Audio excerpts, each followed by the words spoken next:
Mwiriwe bakunzi ba Kigera TV, nitwa Annette, ndi umukobwa mfite imyaka 22, nkaba mfite ikibazo gikomeye nshaka kubasangiza ngo mungire inama nk'abakunzi ba Kigera TV mwumve ko nasohoka mu kibazo ndimo. Mba kwa Anti Remera, ku cyumweru gishize Anti n'abana be bagiye gusenga bansiga ndimo koga ngo mbakurikire. Ndangije koga ninjira mu cyumba ntangira kwisiga. Mu gihe ndi kwisiga numva umuntu akubise urugi, ndebye mbona ni umugabo wa Anti winjiye. Yahise anturuka inyuma, amfatira amaboko inyuma, ngira ubwoba n'igihunga, nshaka gutaka nsanga nta muntu n'umwe uri hafi, ndabireka mperako mpera urwaje.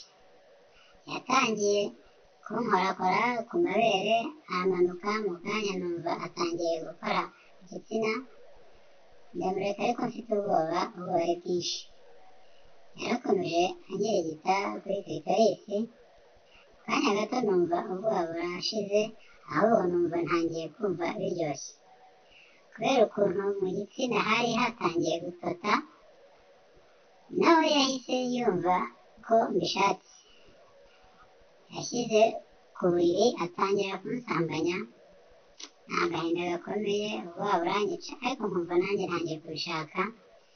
Yari afite igitsina kinini cyane ku buryo nari mfite ubwoba ko kidakwirwamo.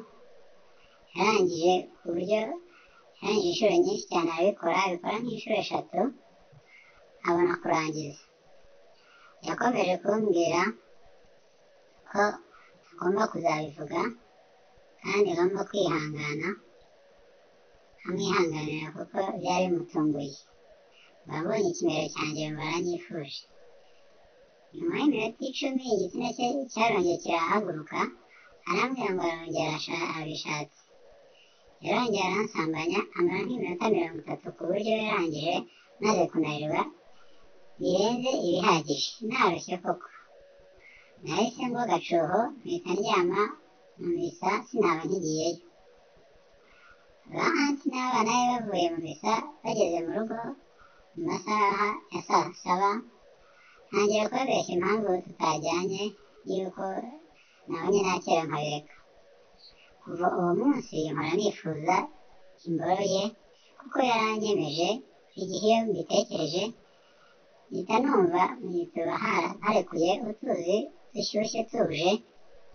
Ubu mfite ubwoba ko twongeye kubikora Anti yazadufata. Uretse n'ibyo hari ubwo nibaza ubuse ntazageza igihe akantera inda. Ibyo nibyo bibazo mpora nibaza.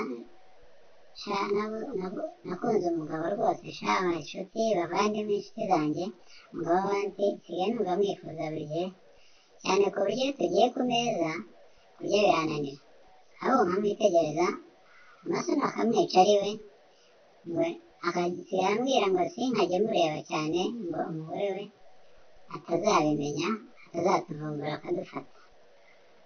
Nk'uko namufataga ankomeze, rero akambwira ngo nkomeze mufate nk'uko namufataga, nk'uko namuteye nkomeze mwubahe.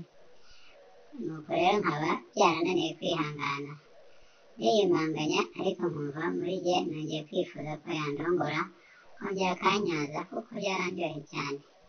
Mwangira inama rero uko nabuze uko nifata. Ese mve muri uru rugo nomonga ariko nta handi mfite ho kujya? Ese nkomeze nkorane imibonano mpuzabitsina n'umugabo wa Anti yanjye? Ni ukuri ndakomewe, mungire inama, murakoze.